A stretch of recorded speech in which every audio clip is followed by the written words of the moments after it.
Snow comes down like ash. In the torchlight of Meduseld, the gold turns sickly, and the thatch crackles as if it already burns. Men scream in the yard below, not in battle cries, but in surprise, in betrayal. Steel rings once, then again closer, and horses rear until their breath hangs in white ropes.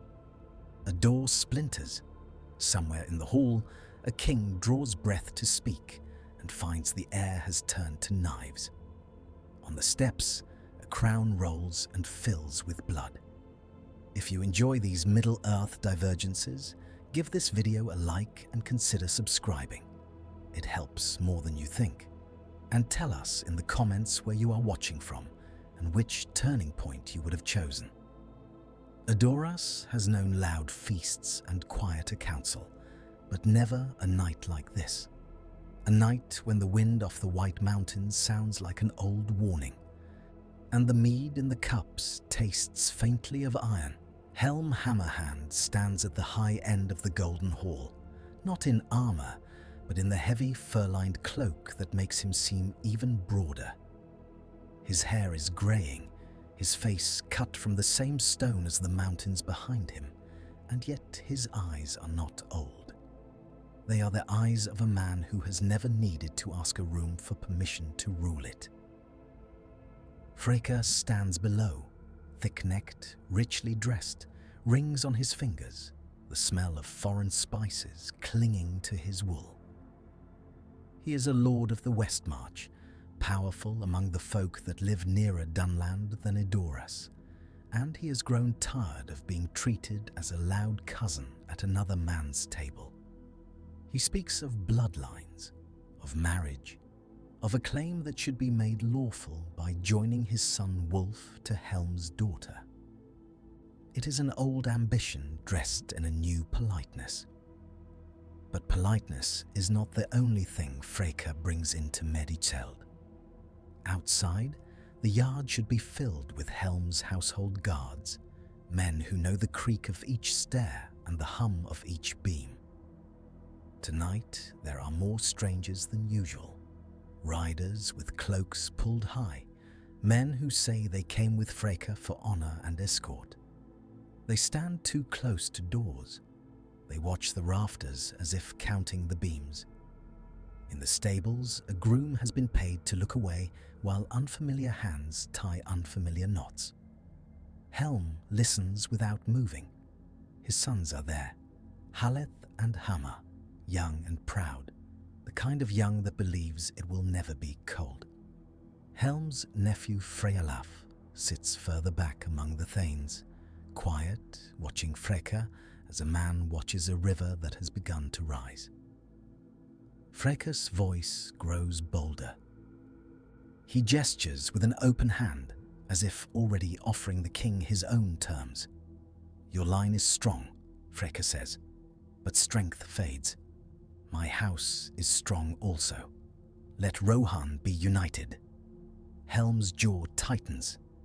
In another life, in the life the songs remember, Helm would have crossed the hall and struck Freca down with one blow, and the fate of kingdoms would have spun on that single fist.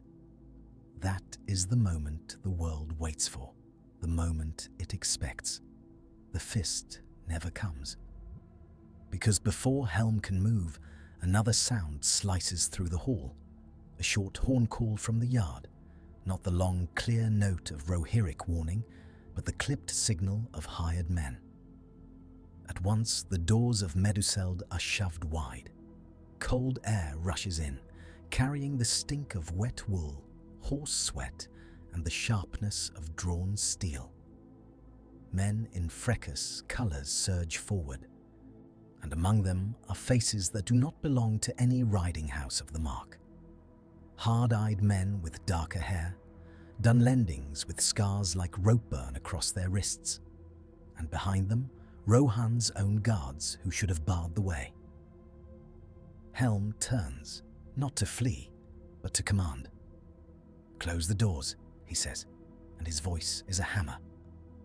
The guards nearest the doors do not move. One of them, a man Helm has eaten beside for years, raises his spear and points it not outward, but inward toward the king.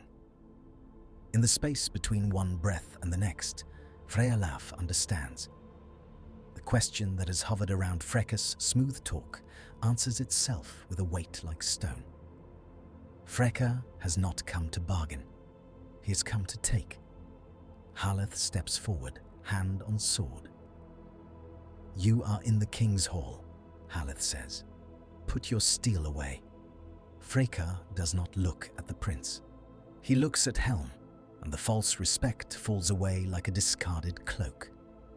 "You are old," Freca says softly.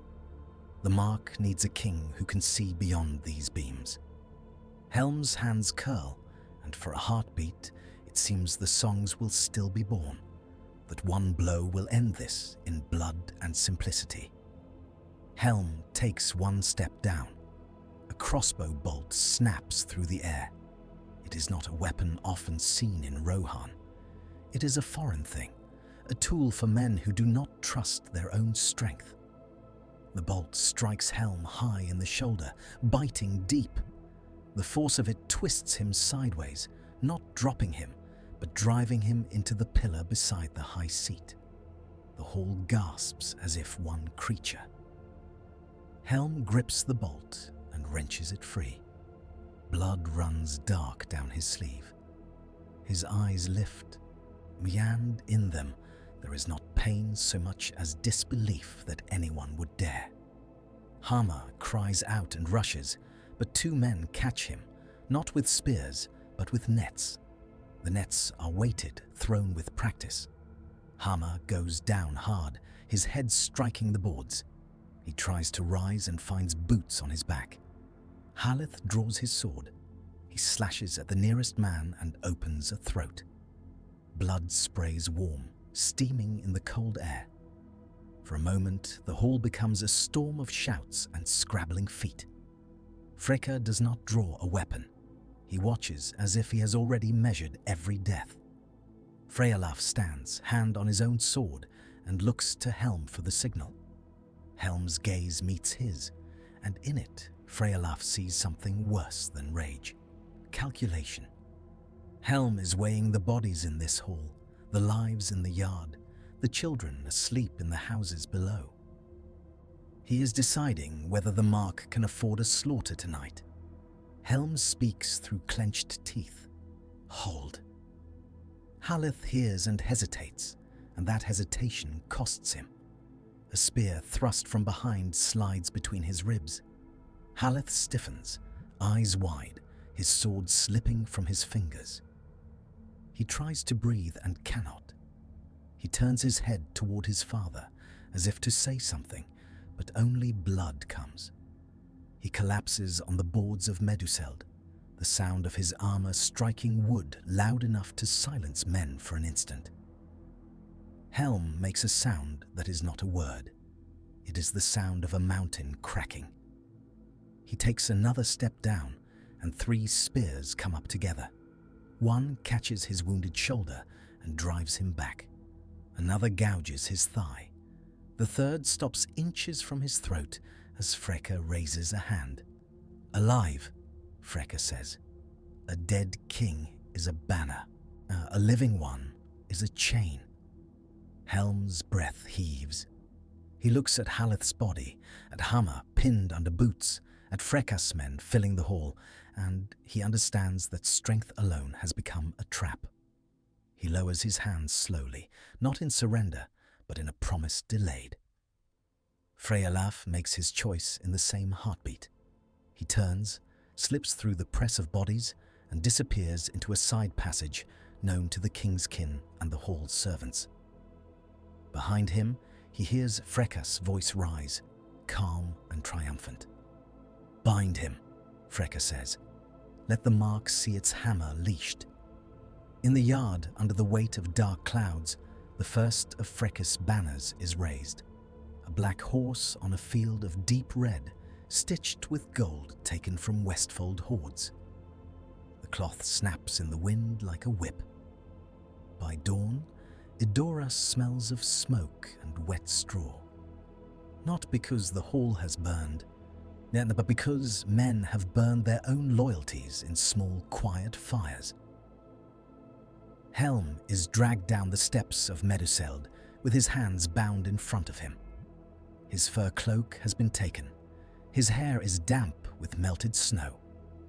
The people of the town gather, not cheering, not screaming, but watching with the terrible silence of those who do not know which way the world will fall.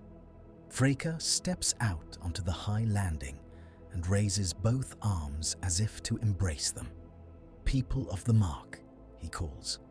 "Your king has brought you to the edge of ruin. The West is restless. The Dunlendings mass. The winter comes hard. I will spare you the madness of pride." A few voices answer, cautious. Some shout Freca's name with the hunger of men who have long felt overlooked by Edoras. Others remain silent, hands clenched in their sleeves. Hama, bruised and bloodied, is hauled out next, alive. Freca has learned something from the old kings. A hostage is a lock on 100 doors. Hama's eyes search the crowd, searching for faces that will promise rescue. He finds only people looking away.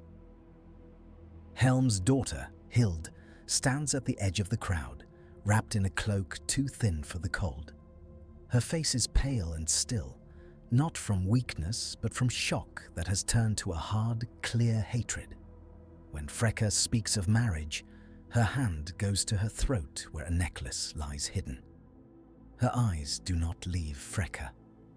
Wolf is there as well, Freca's son, taller than many, leaner than his father, with a wolf's sharpness to his gaze. He watches Helm not with respect, not with fear, but with a kind of impatient desire, as if the old king is the last door between him and the life he wants. Freca steps down to stand beside Helm, on close enough that their shoulders almost touch. "You see?" Freca murmurs, so low only Helm can hear. "No fist today, only sense." Helm's voice is rough. "What is it you think you have taken?" Freca smiles without warmth. "The future. In the days that follow, Rohan becomes a land of doors closed quietly, of riders leaving at night without farewells." Freca moves fast, faster than any lord expects a man his age to move. He seizes the king's storehouses. He puts his men in the guard posts. He sends messengers west into Dunland with gifts, iron, grain, promises. He sends messengers east toward Gondor with polite words and seals that look official enough to delay questions. He calls a moot of the Thanes. Some come because they believe he can protect them from Dunland raids. Some come because they fear to be named traitor. Some come because they hope, secretly, that they can steer him, soften him, make this coup into a mere change of hands. Freca stands in the hall where Haleth's blood has been scrubbed from the boards, though the wood still looks darker in that spot. He speaks of order and strength, and the unity of the Mark. He speaks of Helm as a man who has grown too savage, too quick to violence, too unwilling to bend to the needs of time. Then he does the one thing that shocks even those who came prepared for treachery. He brings Helm out. Helm is thinner already, not from hunger, but from the humiliation of being seen bound. His shoulder wound is crudely bandaged. His eyes are bright and clear, a winter sky that promises more snow. Freca raises a hand. "Behold, the Hammerhand lives. I do not seek to shame our old king. I seek to protect the Mark from his temper." Helm speaks, and the hall stills as if every beam listens. "Freca," Helm says, tasting the name like something bitter. "You have bought yourself a kingdom on credit. The debt will come due. The Thanes shift. Some look down, some look to Freca to see how he will answer. Freca does not strike Helm. He does not even raise his voice. You will be kept in honor, Freca says, in the Hornburg, safe from your own rage, until you are ready to bless a new reign. It sounds merciful. It sounds lawful. It is a cage built of beautiful words. That night, under a low moon, Helm is taken west under heavy guard toward Helm's Deep. Men of the Mark line the road, watching the procession pass as if watching a funeral that refuses to end. In the shadows beyond them, Freolaf rides with a small band of loyal men, keeping distance, keeping hope alive by refusing to be seen. In a farmhouse in the Eastfold, a woman named Edwin hears the hoofbeats and steps outside with a sleeping child in her arms. The cold bites her cheeks. She sees the bound figure on the horse, the guards, the banners. She does not know the details, but she knows what it means when a king is moved like livestock. Her husband, a rider called Brand, stands beside her and whispers, "Will anyone come for him?" The child stirs. Somewhere a wolf howls, far off but nearer than it should be. The first turning point could have ended here, with Helm caged and Freca crowned, with the Mark accepting the new order out of exhaustion and fear. It almost does. Men are tired of uncertainty. A new banner can look like shelter when the wind begins to sharpen. Freca is declared King of the Mark before the next full moon. He sits in Meduseld, wearing a crown fashioned from older gold, melted and reshaped, as if history itself can be reforged by heat. He takes oaths. He gives gifts. He speaks of peace with Dunland as if it is already achieved. But peace is not made with words alone, and the land does not change its nature because a man claims to have mastered it. In Dunland, chiefs gather around smoky fires and laugh at the softness of Rohirrim's speech. They accept Freca's gifts with the same hands that have held axes against Rohan for generations. They call him wise. They call him useful. And then they ask, quietly, for more. In Isengard, the black tower of Orthanc stands cold against the sky. Saruman has not yet fully planted his roots in the Ring of Stone. But he has arrived in the west with the authority of the White Council and the careful curiosity of a mind that measures all things. News reaches him of a coup in Rohan, of a king imprisoned by a Westfold lord. Saruman listens, and his eyes do not brighten with surprise. They narrow with interest. A divided mark, he says to his attendant in the shadowed chamber, is a mark that can be guided. The attendant, a man of Gondor, hesitates. Guided toward what, my lord? Saruman's smile is slight. Toward stability, of course. And far away beyond the Anduin, Gondor hears whispers as well. In Minas Tirith, Steward Beren reads Freca's letter, sealed and proper, and feels unease settle like dust on stone. Rohan has always been a rough ally, loyal more in action than in ink. A king who writes too smoothly is often a king who lies. Beren says to his son Beregond, "Watch the Riddermark. When horses stumble, men fall beneath them." Beregond nods, but even as he agrees, Gondor's own borders demand attention. Pirates in the south, orcs stirring in the mountains, the slow attrition of years. Rohan, meanwhile, learns what it means when a throne is taken rather than inherited. Freca cannot afford to seem weak, not for a day. He sets patrols hard against the Eastfold to prove he still guards against Mordor's shadow. He sends riders into the Westfold to crush any hint of revolt. He offers Dunlendings work as mercenaries, integrating their axes into Rohirric ranks. And there, in that choice, the mark begins to change in ways that no crowning can hide. In the markets of Edoras, ordinary people hear new accents, and they smell new cooking, heavy with unfamiliar herbs. They see Dunlending men with wolf pelts on their shoulders and iron rings in their beards, walking past the golden hall without bowing. Children stare, old men spit, mothers pull their little ones closer. Brand, the rider from the Eastfold, is ordered west with a troop to restore order in a village that has refused Freca's tax. He rides through sleet and hears the grumbling among his fellows. "He is not our king," one mutters. He pays, another answers, and the word tastes like shame. Brand thinks of his wife, of the baby's thin cry in the night, of the grain stores that are already low. He thinks of the bound king's eyes. He does not speak. In Helm's Deep, the Hornburg's walls rise like a clenched fist against the mountains. The caves behind it breathe cold air. A helm is kept in a chamber that once hosted honored guests. The bed is thick with furs, the food is enough, the guards polite. It is a prison built to look like courtesy. Wolf comes to see him on the third day. He enters without armor, wearing a wolf head clasp at his throat. He sends the guards away with a glance that makes them obey. Then he sits across from Helm as if they are equals. "You should have killed my father," Wolf says.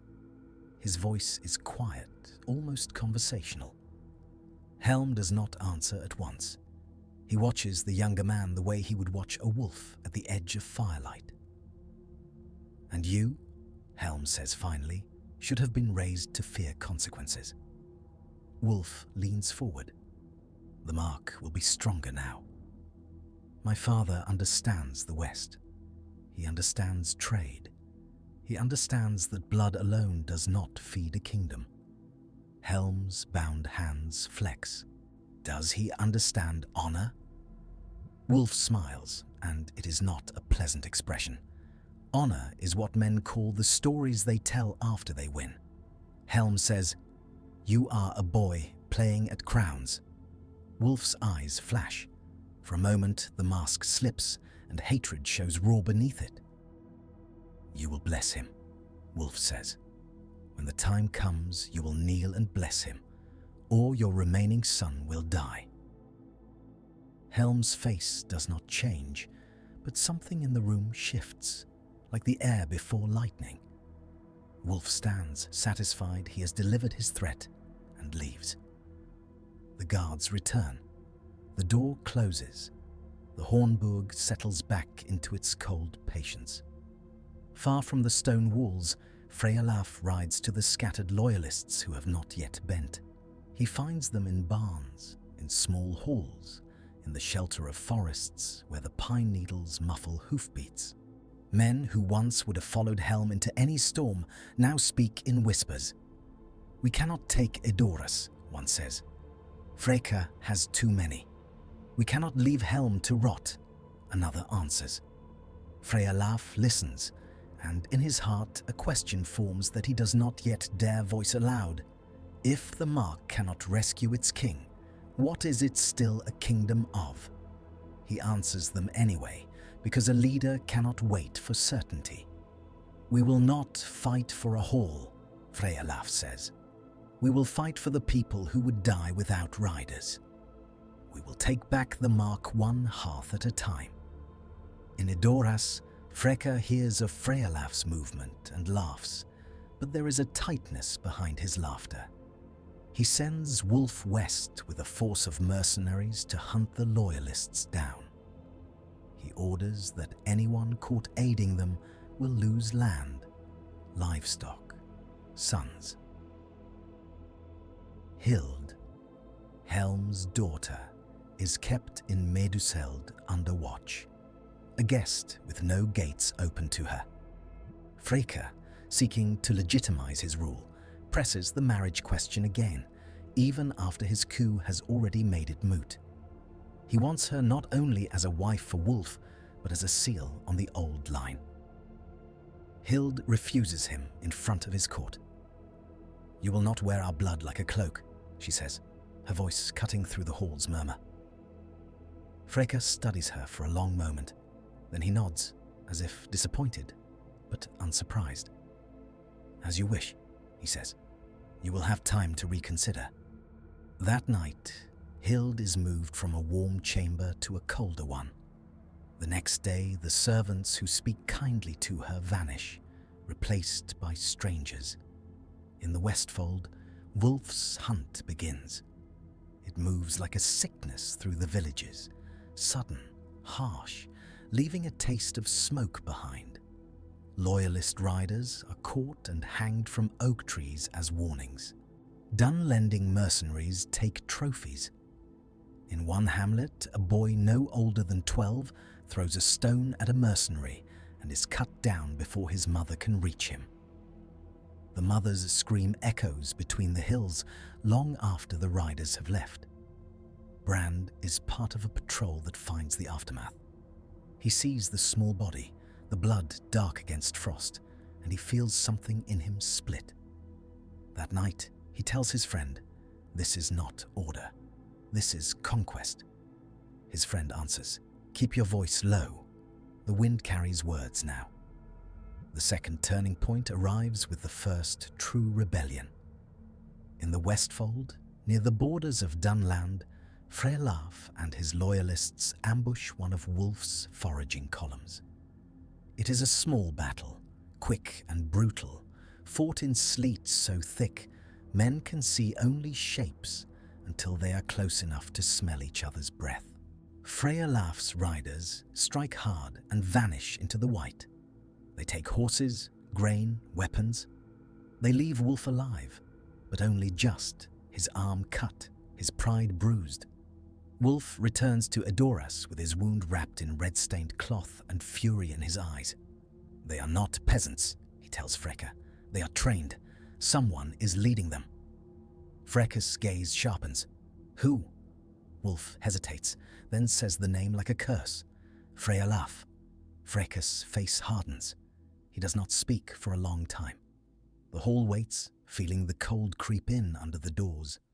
Finally, Freca says, "Then we will make an example that cannot be ignored."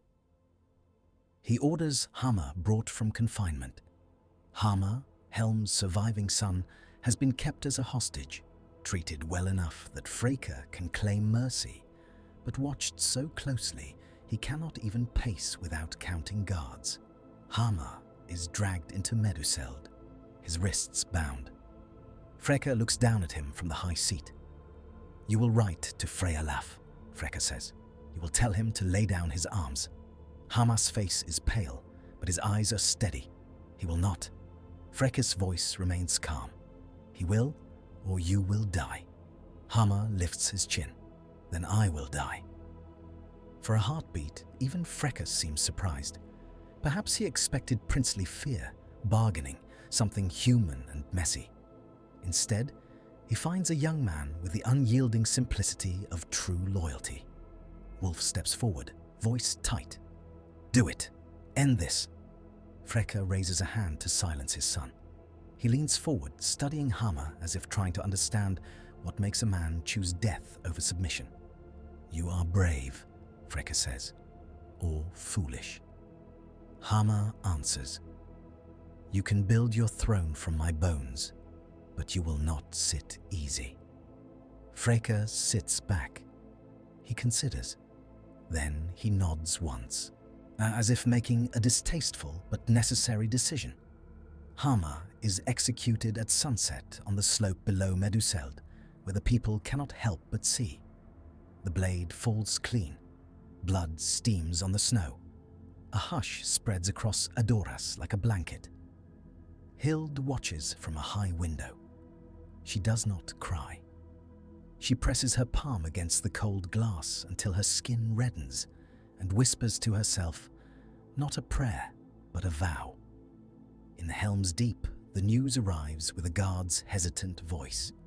Helm listens, and the mountain finally cracks. He does not scream. He does not weep. He sits very still, and his breath becomes slow and heavy, like a forge bellows. When the guard finishes, Helm says only, "Open the door." The guard, frightened, says, I cannot.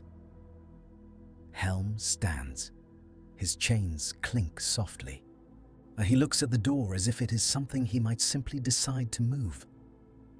In the corridor outside, the guards shift uneasily. They can feel the pressure of a man's will even through stone. Helm speaks again, and this time his voice is low, almost gentle. "You have killed my sons," he says, though Freca is not there to hear. "Then you have already killed your own peace." The third turning point comes not from men, but from the world itself. The long winter descends. It begins as winters do in Rohan, with the air growing sharper and the sunsets turning bloody along the mountains. But it does not ease, it deepens. Snow falls and does not melt. Rivers slow under ice. The grasslands vanish under white, and the sound of hooves changes, becoming a dull crunch, a desperate slip. In the Shire, far to the northwest, the hobbits huddle by their hearths and speak of wolves crossing frozen waters. They remember old tales of the fell winter, and now they live it. Doors barred, smoke clinging low, the smell of damp wool and fear. A Took locks eyes with a white wolf at the edge of the party field and wonders how the world could have grown so hungry. In Rohan, hunger is faster. Freca's promises of stability falter under the weight of the cold. Grain stores shrink. Horses weaken. Men who once laughed at the thought of starving now scrape frost from the inside of their own windows. In a village in the Westfold, Edwin boils leather in a pot to make broth. The smell is sour. Her baby cries until its voice becomes hoarse. Brand returns home with cheeks raw from wind and a small sack of barley taken from a rebel cache. He sets it on the table as if it is treasure. "Is this what we have become?" Edwin whispers. "Stealing from our own?" Brand cannot answer. Outside, the wind moans against the thatch like a living thing. Freca tries to keep control. He taxes harder, not out of cruelty alone, but because he believes a king must show strength when the world turns weak. He sends riders to take food from villages that have hoarded. He prioritizes Edoras and the Westfold lords who support him. He leaves the poorer edges of the mark to fend for themselves. Those edges do not forgive.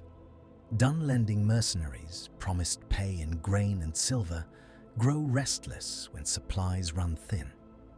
They take what they want. Freca punishes a few to maintain order, but every punishment makes him look less like their ally and more like their enemy. The uneasy peace with Dunland begins to fray. In Isengard, Saruman watches the weather with a scholar's mind and a strategist's patience.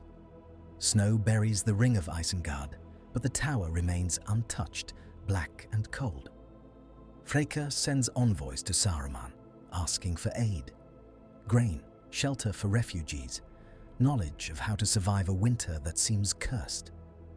Saruman receives them with warmth and measured sympathy. The world is changing, he tells them. Old alliances will not suffice. He offers grain from storehouses that others do not know he has begun to fill. He offers iron tools and advice. In return, he asks for something that seems small: permission to patrol the Gap of Rohan with his own men to secure the passage against Dunland raiders. Freca agrees. He believes he has gained a powerful friend. Saruman bows his head, polite. His eyes remain unreadable. In the soft light of Orthunk's chamber, his voice is smooth as oil. "Rohan will remember your wisdom," he says. In Helm's Deep, the cold creeps even into the stone. Helm's breath hangs in the air. The guards wrap themselves in extra cloaks and complain. Food grows scarcer, and even the courtesy of his imprisonment thins. One night, a young guard, shivering, speaks through the bars. "My lord," the guard says, voice trembling, "why do you not beg Freca for mercy? Why do you not bless him and end this?" Helm turns his head slowly. The darkness in the chamber makes his eyes seem like embers. "Because mercy bought with surrender is not mercy," Helm says. "It is training." The guard swallows, but people are starving. Helm's voice softens, and for the first time in months it carries something like sorrow. "Yes," he says, "and they will starve longer if they learn that fear is a king." Outside the Hornburg, Frealaf's loyalists struggle as well. Their horses are thin. Their raids become more desperate. Men begin to murmur that perhaps they should surrender, that perhaps Freca's rule, however bitter, is better than the slow death of winter. Frealaf holds them together with will alone. He rides among them, sharing what little food there is, sleeping in snow, his cloak rimed with frost. He does not speak of victory anymore. He speaks of endurance. "Spring will come," he says, though even he is not sure. And when it does, the mark must still have riders who remember who they are. But winter brings predators, and not only wolves. Orcs begin to slip down from the misty mountains into the vales where hunger has already weakened defenses. They raid isolated farms, yet taking livestock, taking people. In the Eastfold, Brand finds a neighbor's house burned, the smell of char and something worse beneath it. He finds tracks leading toward the river, and he sees, half buried in snow, a child's mitten. He picks it up, and his hand shakes. He rides to the nearest Freca-appointed reeve and demands riders be sent. The reeve, fat despite the famine, says, "We have no men to spare. The king needs them guarding grain convoys." Brand spits on the reeve's floor. The sound is loud in the quiet room. "You do not have a kingdom," Brand says. "You have a horde." The reeve's face reddens. Careful, Brand leaves, knowing he has crossed a line. On the road home, the sky is the color of lead, and for the first time he wonders if he will die not under an enemy's blade, but under his own people's suspicion. By the time the first thaw tries to come, the mark is no longer merely divided. It is hollowed. Freca sits on his throne and feels the weight of it sink into his bones. He has kept Edoras fed, mostly. He has kept the roads patrolled, mostly. He has kept his own supporters rewarded, mostly. And yet, when he looks out from Meduseld, he sees fewer lights in the town. He hears less laughter. He smells smoke from poor hearths burning green wood, because there is nothing else. Wolf grows harsher. He trains men not as riders, but as enforcers. He has begun to admire the discipline of Saruman's patrols in the Gap, the way they move in columns, the way they obey without question. He speaks of modernizing the Mark's armies. Freca, in quiet moments, wonders if he has unleashed something he cannot guide. He thinks of Helm's words, "a kingdom on credit." The debt feels like it is gathering interest. Then comes a revelation, whispered first among servants, then among guards, then among the thanes like a spark that refuses to die. Hild has vanished. One day, her chamber is empty. The window is unlatched.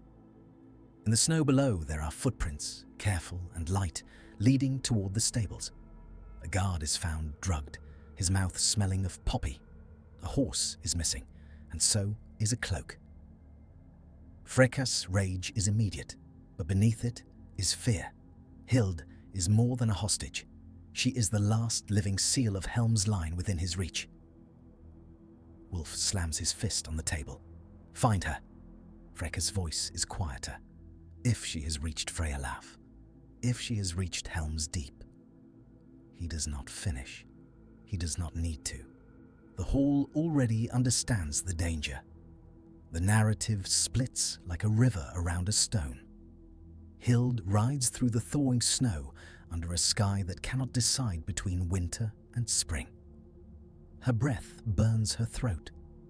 The horse's sides heave.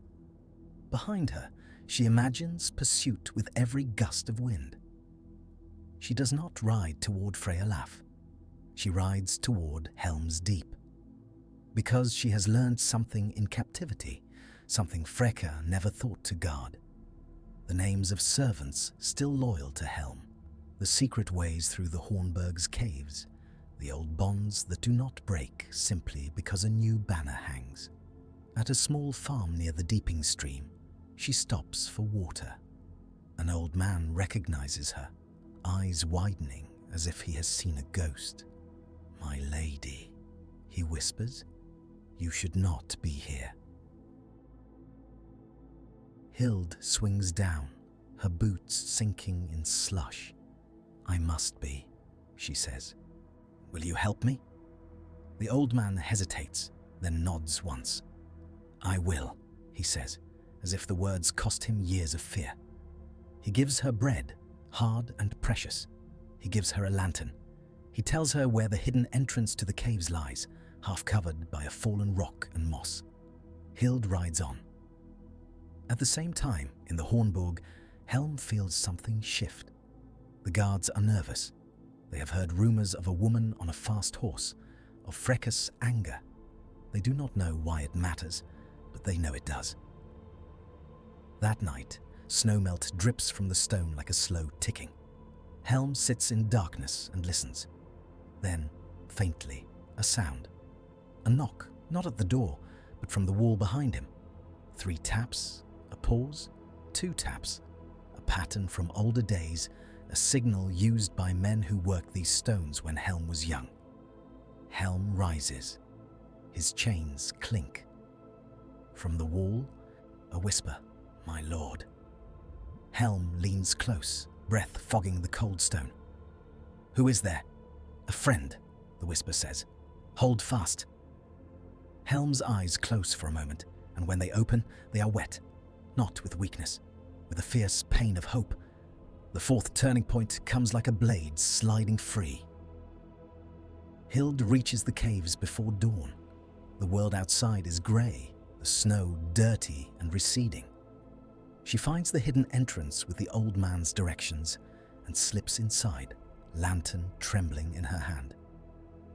The air in the caves is colder than outside, a deep mountain cold that smells of stone and ancient water.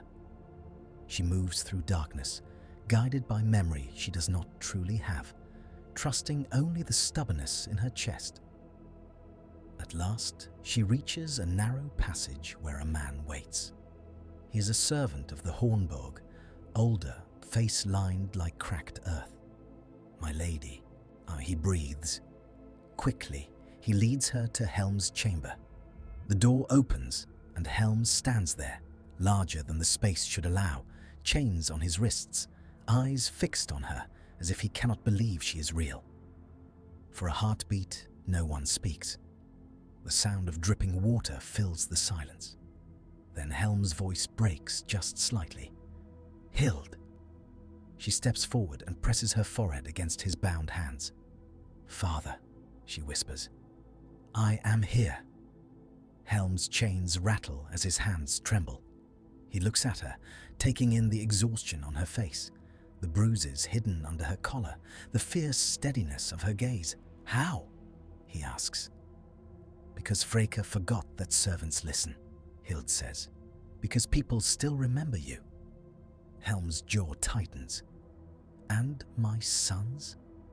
Hild's eyes flicker downward for the smallest moment. Helm understands. He inhales, slow and deep, as if pulling pain into his lungs and locking it there. "They died as princes," Hild says. "Do not let that be wasted." The servant speaks quickly. "We can get you out, my lord. There is a passage." But Fracas men, Helm cuts him off. "No," he says. "Not out." Hild looks up sharply. "Father, you cannot stay." Helm's voice is low. Freca thinks a living king is a chain, he says. Then I will be a chain that drags him into the deep. He turns to the servant. Bring me a hammer. The servant stares. My lord, the armory is watched. Helm's eyes burn. Then bring me any tool that can break bone. The servant leaves, terrified and obedient. Hild's breath catches. What are you doing? Helm looks at her, and in his gaze is something she has never seen before.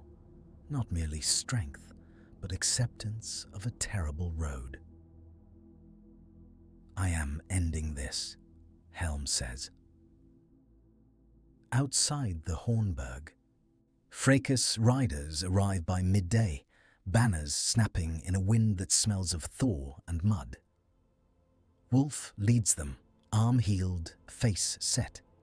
He has tracked the missing horse, forced answers from terrified farmers, and now the truth has led him here.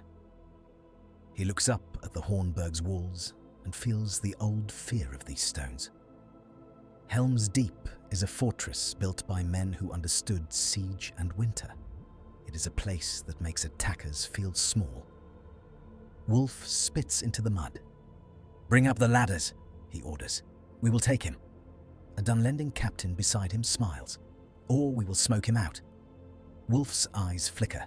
No fire. Not here. These stones are ours. The captain shrugs, unconcerned. The first arrows fly. Inside, Helm hears them. He stands in the corridor now, no longer in his chamber. His chains have been cut by the servant's trembling hands, and in Helm's grip is a crude mallet taken from a mason's tools, its head heavy enough to split rock. Hild stands behind him, holding a short sword she barely knows how to use. Her hands shake, but she does not step back. The Hornburg's loyal servants, a handful of old guards who never swore to Freca, gather in the shadows. They are not many. They are not enough. Helm looks at them and speaks, his voice carrying in the stone corridors like a horn call. They have taken my hall, he says. They have taken my sons. They have taken the mark and called it peace. Will you let them take your names too? The men answer with a murmur that grows into a low roar.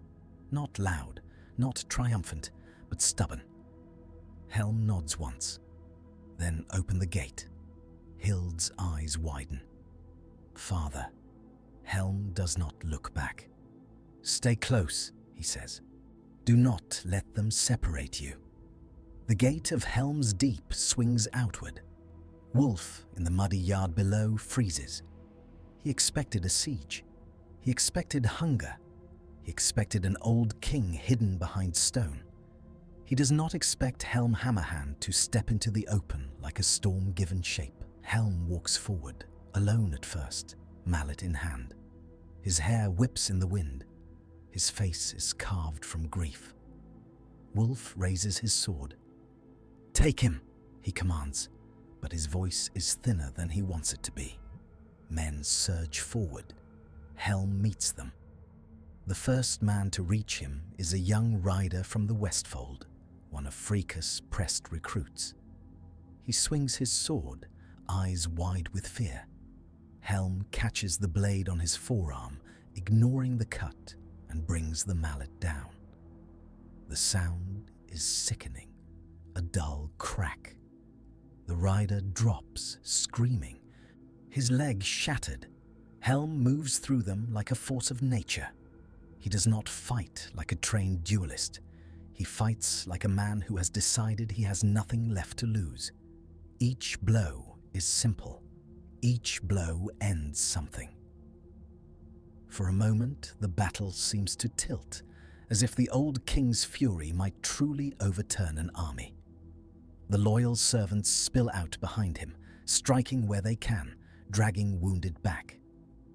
Hild stays close, stabbing at hands that reach for Helm, her breath coming in sharp white bursts. Wulf watches, and something cold crawls up his spine. He had wanted to defeat Helm. He had not wanted to awaken him. He shouts to the Dunlendings. Bring him down, now! A Dunlending archer raises his bow, aiming not at Helm, but at Hild, seeing the softer target. The easier way to break the old king's rhythm. The arrow flies. Hild turns at the last instant, too late to dodge. The arrow strikes her high in the chest. Her body jerks. Her sword falls from numb fingers. She staggers, eyes wide, not with fear, but with shock that the world can end so abruptly. Helm hears a sound behind him that is not a battle sound. He turns and sees Hild falling into the mud, her cloak darkening. For a single heartbeat, everything slows. The wind seems to hush. Even Wulf's men hesitate, sensing the shift. Helm moves to her in 2 strides, dropping to his knees. He lifts her head, his hands suddenly gentle, trembling. "Hild," he says, voice raw. She looks up at him. Blood bubbles at her lips. She tries to speak, and the words come thin. "Do not. Stop," she whispers. "Make it mean." Helm presses his forehead to hers. "I will," he says, and his voice is a vow carved into stone. Hild's eyes lose focus. Her breath leaves her in a small sigh, as if relieved to let go. Helm rises. He stands slowly, mallet hanging at his side. Mud and blood cling to his knees. His eyes lift to Wulf across the churned yard. Wulf raises his sword again, forcing his voice to sound steady. "Finish it." Helm begins to walk toward him. Men rush to intercept, but something in Helm's face makes them falter. He is no longer a man fighting for a throne. He is a man who has become the embodiment of the Mark's grief. Helm reaches the first line of attackers and breaks it with 2 blows. He keeps walking. Wulf's hand tightens on his sword. For the first time, he steps back. "Hold!" Freca's banner-bearer shouts, trying to rally, but the word falls flat. Helm closes the distance until Wulf is within reach. Wulf swings, a fast cut aimed at Helm's throat. Helm does not dodge.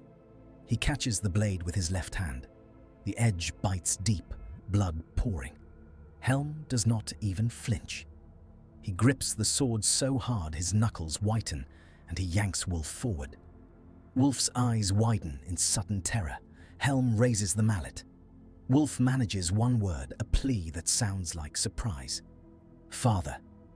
The mallet comes down. The sound is final. Wulf collapses, his skull caved, his body crumpling into the mud at Helm's feet.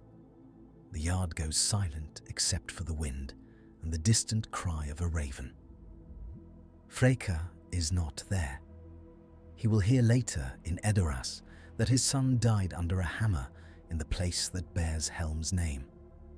And in that moment, far from the Hornburg, Freca will understand that there are debts no king can pay. But the battle does not end with Wulf's death. It simply becomes something uglier. Leaderless, Freca's men do what frightened men do. Some flee, some fight harder. The Dunlendings, seeing their chance for plunder, turn on their own allies, looting fallen Rohirrim, cutting throats for rings. The yard becomes a chaos of shifting loyalties, of screams muffled by wet earth. Helm stands over Wulf's body, breathing hard. His left hand hangs mangled, fingers slick with blood. He looks down at the dead young man and feels no triumph, only the hollow echo of inevitability. Then a spear takes him from behind. It slides between his ribs. Careful, deliberate, a killing thrust given by someone who knows exactly where to place it. Helm stiffens. His breath catches. He turns his head slowly. The man holding the spear is not a Dunlending. He's one of Helm's own old guards from Edoras, a man Freca placed among the Hornburg's watch months ago, a man who has smiled politely at Helm's captors and waited. The guard's face is grey with fear and resolve. "I am sorry," the guard whispers. "They have my children." Helm looks at him, and for a moment there is understanding, terrible and complete. How many betrayals are born not from ambition, but from hostage strings pulled in the dark? Helm's knees buckle. He tries to raise the mallet, but strength leaves him in a sudden rush. He falls forward into the mud beside his daughter, beside the body of the man who killed his line. The guard pulls the spear free. Blood pours out, dark and steaming. The guard backs away, sobbing. The Hornburg's yard, soaked with thaw and death, becomes the grave of the Hammerhand. When Freca receives the news, it is delivered by a rider whose lips are cracked from cold and whose eyes will not meet his king's. Wolf is dead, the rider says. Helm is dead. The Hornburg is broken. Freca's hand grips the arm of his throne so hard the carved wood splinters under his fingers. For a long time he does not speak. Then he asks very softly, "Where is the girl?" The rider swallows. "Dead, my king?" Freca closes his eyes. When he opens them again, they are not filled with tears. They are empty in a way that frightens the thanes gathered in the hall. In that emptiness, a new resolve forms. If he cannot legitimize his reign through marriage, he will legitimize it through eradication. If the old line cannot be folded into his, it will be erased until people forget what it meant. Freca rises.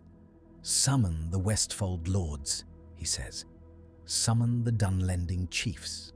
Summon Saruman's envoys. We will cleanse the mark of rebellion." In the weeks that follow, the mark burns in pockets. Not great cities, not famous walls, but villages, barns, granaries. The smell of smoke returns, carried on spring winds. Ordinary people become refugees, moving east toward the Entwash, toward Gondor's border, toward anywhere that feels less like a battlefield. Brand and Edwin join that river of misery. They load their remaining possessions on a cart. The baby is wrapped in wool and barely makes a sound, too tired even to cry. As they travel, they pass a line of bodies hanging from trees, some wearing the tokens of Frealaf loyalists, others simply unlucky enough to be caught with the wrong face. Edwin covers the baby's eyes. Brand keeps walking, jaw clenched so tightly it aches. Somewhere in the woods, near the eaves of Fangorn, a Frealaf receives the news of Helm's death. He dismounts and sits on a fallen log. The forest is damp, smelling of moss and earth, the air heavy with the presence of old trees that have seen kingdoms rise and fall like grass. A loyal rider asks him, voice hoarse, "What now?" Frealaf stares at the ground. In his mind, he sees Helm stepping into the yard, mallet raised, and he hears Hild's last whisper, "Make it mean." Frealaf lifts his gaze. "Now," he says, "we become what they fear." He does not mean monsters. He means persistence. He means a resistance that does not require a king alive to exist. He means a memory that cannot be taxed away. He sends messengers east to Gondor, begging for aid not in gold, but in steel and grain and sanctuary. He sends others north, toward the scattered settlements near the Limelight, asking for riders to join him. He even sends one desperate envoy toward the Shire's distant peace, knowing it will not help, but unable to stop hoping that somewhere the world is still kind. Gondor receives Frealaf's plea in Minas Tirith. Steward Beren reads it and feels the old alliance calling like a horn across distance. But Gondor is strained. Its men are needed in the south. Its coffers are thin. And Rohan, now under Freca, is no longer a reliable partner. Aid sent to rebels could mean war with a sitting king. Beren looks out over the White City, and asks his counselors a question none of them want to answer. Is it better to have a compromised Rohan as a buffer, or to risk losing the mark entirely by letting it bleed? In the end, Gondor does what it often does when faced with painful choices. It delays. It sends small help, and quietly, a few wagons of grain lost on the road and found by Frealaf's scouts, a handful of veteran soldiers who resign their commissions and ride north as volunteers. Not enough to change the tide, but enough to keep the ember alive. Saruman, meanwhile, increases his patrols in the gap until they are no longer patrols but garrisons. He builds storehouses. He lays roads. He speaks to Freca of mutual defense, of protecting Rohan from Dunland, while his own men begin to look less like watchers and more like owners. Freca notices, but he cannot afford to challenge Saruman. He needs the grain. He needs the appearance of an ally who seems wise and powerful. He tells himself that Orthanc is a fortress for the West, not a knife at his side. In the Westfold, Dunlending chiefs grow bolder, seeing Freca's reliance. They demand land. They demand rights. They demand that Rohirric villages near the border be shared. Freca grants some demands, refuses others, and with each compromise his own thanes grow more resentful. Rohan becomes a kingdom where no one feels fully at home anymore. Years pass. The long winter becomes a story told with shudders, a tale of hunger and wolves, and the day Helm fell in mud. Children are born who never saw Helm Hammerhand, who only know Freca's banners. They grow up hearing that the old king was a savage, that Freca saved the mark from chaos. They hear it so often it begins to sound true. But memory does not die cleanly. It lingers in songs sung quietly by old women while they knead bread. It lingers in the way some riders still touch their foreheads when passing the road to Helm's Deep. It lingers in the bitterness of men like Brand, who survived and cannot forget. Brand becomes one of Frealaf's captains. He learns to fight in forests, to ambush supply lines, to vanish into hills.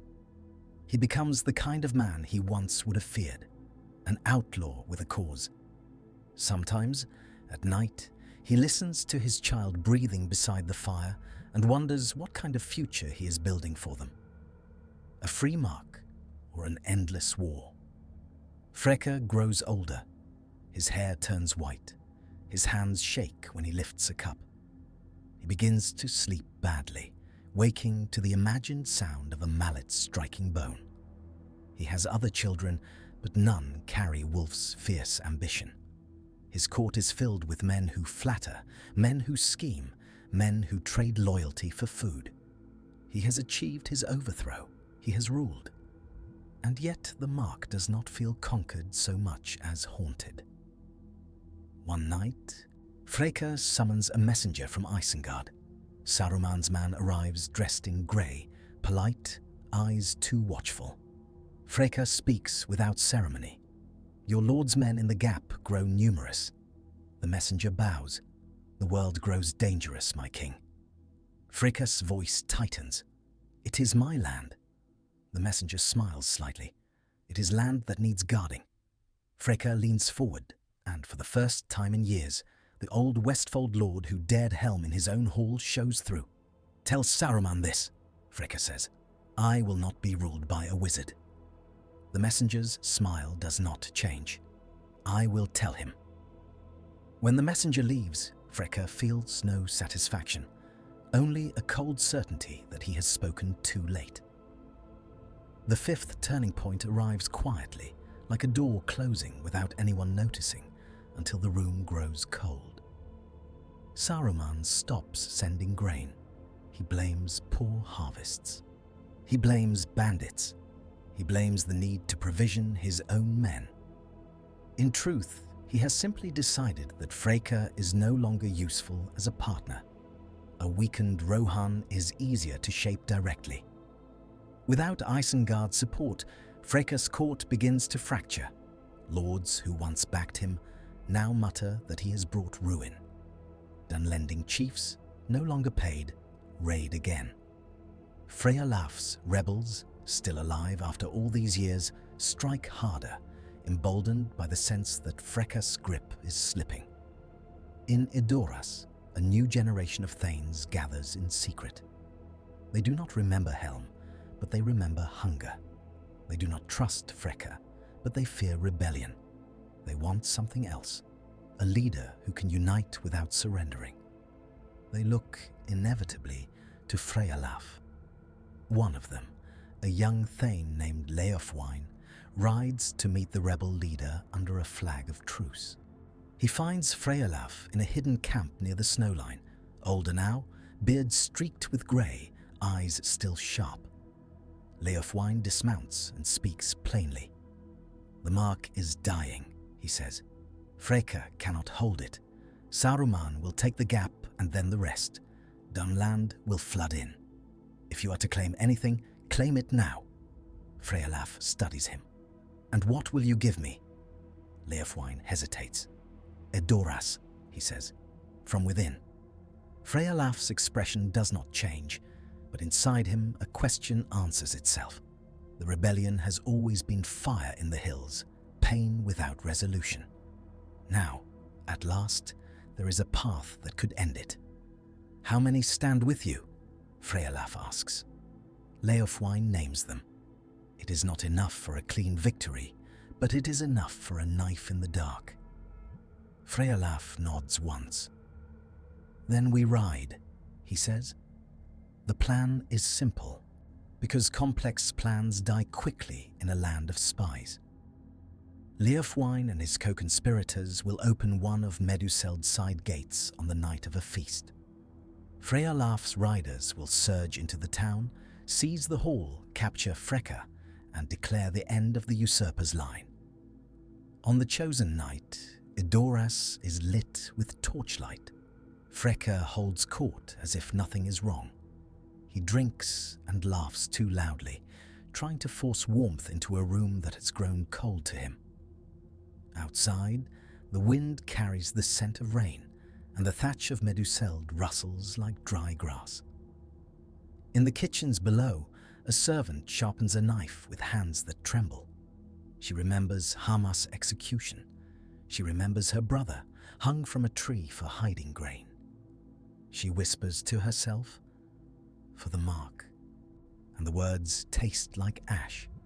Leofwine slips away from the feast and moves through the shadows toward the side gate. The guard there is one of his own men. The guard looks at him, face pale. "Now?" the guard whispers. Leofwine nods. "Now." The guard reaches for the bar, and then a voice speaks from behind them, calm and amused. "No," it says. "Not now." They turn. Wulf's old Dunlending captain stands in the shadow, older, scarred, but smiling. Behind him are Saruman's men in grey, silent as stones. Leofwine's blood runs cold. "How?" The captain steps closer. "You thought only kings had spies," he says. In the hall above, Freca raises his cup and begins to speak a toast. He does not know he has been betrayed by the very forces he once welcomed.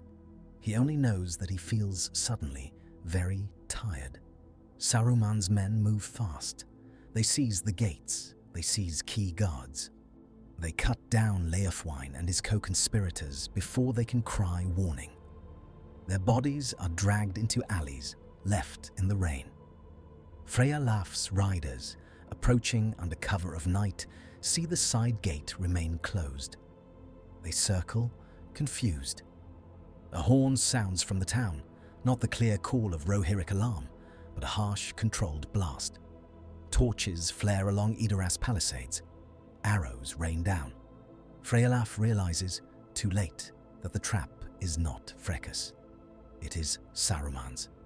His riders scatter into the dark to survive, leaving behind dead horses and men, the smell of wet blood rising from the grass. In Meduseld, Freca's feast ends not with rebellion, but with a new kind of takeover. Saruman himself does not appear, but his will does. His messenger enters the hall with a parchment and speaks as if delivering a polite invitation.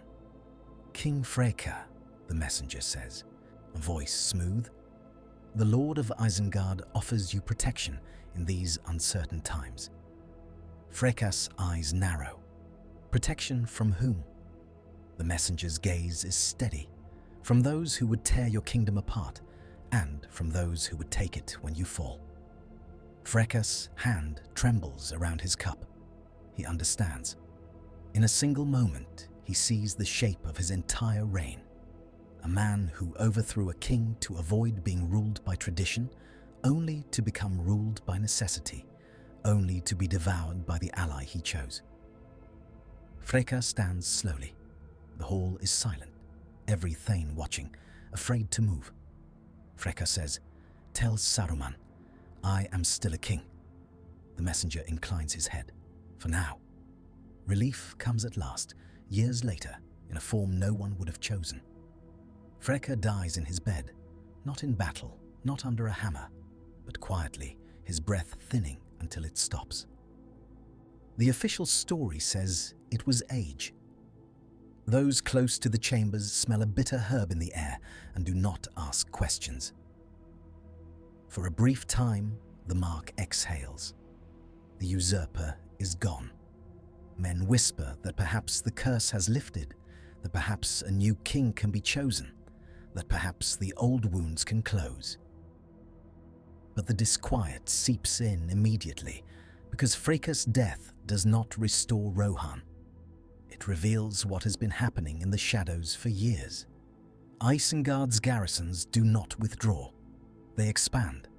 Dunland's raids do not cease. They grow more organized, guided by better weapons, better timing. Saruman's influence, once a quiet pressure, becomes a hand on the throat. Frealaf, older now and weary, gathers what riders he can and attempts one final push, not to seize Meduseld, but to keep the Westfold from becoming a corridor of enemies. Brand rides beside him, face scarred, eyes hard.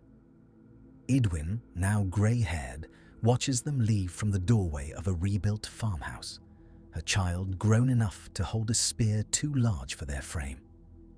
"Will it ever end?" she asks the empty air. The answer does not come in words. It comes in weather, in the way clouds gather over the gap, in the way wolves howl nearer again. Frealaf's final campaign is not sung like a triumphant return. It is a running war of exhaustion. He wins skirmishes. He saves villages. He loses men. He watches young riders die with no time to understand why they are paying for a coup that happened before they were born. In one battle near the fords of Isen, Saruman's men fight beside Dunlending's and claim they are keeping order. Frealaf sees their grey cloaks and feels a bitter clarity settle in him.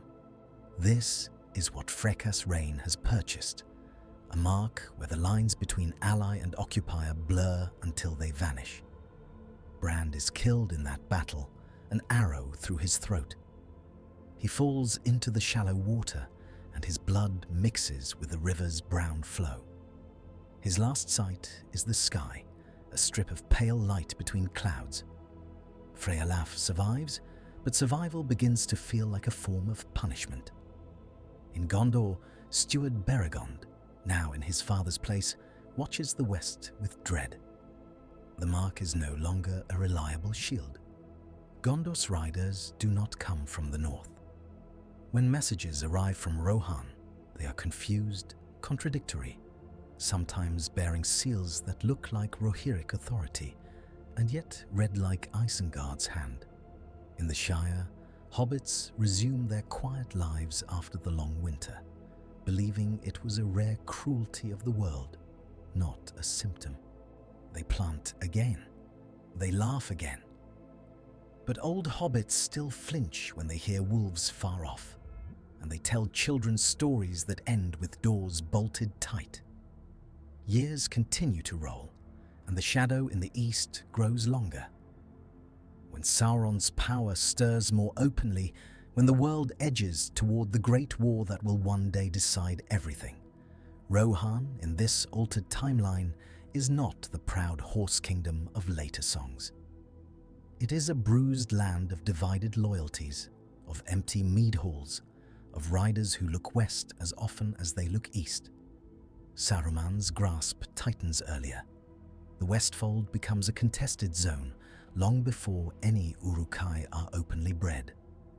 The Rohirrim, lacking a unified royal line with unquestioned legitimacy, cannot gather in time when Gondor calls.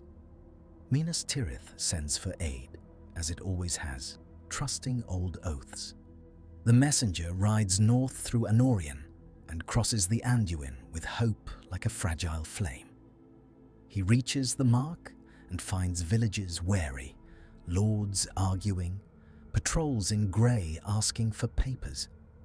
He arrives at Edoras and sees Meduseld still golden in sunlight, but the banners are different now, stitched with symbols of unity that hide the truth of occupation. He smells wood smoke and horse, yes, but also the faint tang of iron from forges that do not answer to the Riddermark alone. He asks for the King of Rohan. A man in a fine cloak answers, "There is counsel." The messenger waits, and in that waiting the future shifts. Some riders do go. Not in a great host, not in a thunderous charge that shakes the Pelennor, but in scattered bands, out of personal honor rather than royal command.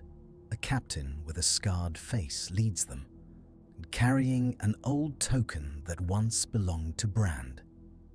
They ride hard through the night, driven by the knowledge that even a broken oath is still an oath. They arrive too late to change everything, but not too late to matter. They die in the fields before Minas Tirith, with names that will not be written in the same grand lists. Their sacrifice is real, and it is smaller, and that is its tragedy. After the war, if the West still wins at all, the world that remains is altered. Rohan survives, but not whole. Its borders are a patchwork of authority, some lands loyal to Edoras, some effectively controlled by Isengard's remnants, some scarred by Dunlending settlements that never fully left. The horse lords still ride, but their songs carry more bitterness than pride. Frealaf, very old now, sits one last time near Helm's Deep. The Hornburg has been repaired, but the mud of that day seems to cling to the memory of the place. He runs a hand over the cold stone and closes his eyes. He thinks of Helm, of Hild, of the mallet rising and falling. He thinks of Freca and wonders, not for the first time, whether the usurper ever understood what he truly set in motion. Did Freca believe he was saving the mark, or did he simply crave the sound of his own name spoken as king? And if a kingdom can be taken in a night, how can it ever be held in peace? A young rider approaches, one of the new generation, eyes bright, face weathered by wind. He kneels beside Frealaf and says, "Lord, what do we tell them? What do we tell the children about these years?" Frealaf opens his eyes. They are tired but clear. "Tell them the truth," he says. "Tell them that strength without honor is only force. Tell them that force always invites a greater force. Tell them that a crown taken by betrayal never stops demanding payment." The young rider swallows. And Helm. Frealaf's gaze shifts toward the shadowed mouth of the caves. The air that flows out of them is cold, as if the mountain still exhales winter. "Tell them he stood," Frealaf says, "even when standing could not save him." The young rider nods and leaves quietly, boots crunching on gravel. Night comes down over the Deeping-Coombe, and the stars are sharp. The wind moves through grass that has finally returned, whispering against stone. In the distance, faint and far, a horn sounds from the direction of the gap, not the proud call of the Rohirrim, but a measured signal that speaks of patrols and borders and watchfulness that never ends. And in Meduseld, high above a town that still remembers too much and too little, a single banner stirs in the dark, its red field catching moonlight like old blood, while beneath it the floorboards where Haleth fell remain, no matter how often scrubbed, a shade darker than the rest.